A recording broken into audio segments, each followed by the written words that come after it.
गणेशं गणाधिपत्यम् अपर्णासुत अप्रमेयम् वक्रतुण्डम् एकदन्तम् प्रणमामि विघ्नेश्वरम्। चित्ररत्न विचित्रांग चित्रमाला विभूषितम् कामरूपधरम् देवम् प्रणमामि विघ्नेश्वरम्।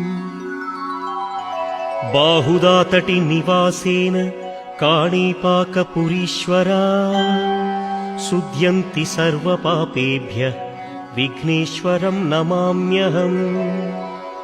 मूषिकोत्तममारुह्य देवासुरमहाहवे योद्धुकामं महावीर्यं विघ्नेश्वरं नमाम्यहम्। दर्शनं विघ्नराजं स्पर्शनं पापनाशनं पाशाङ्कुशधरं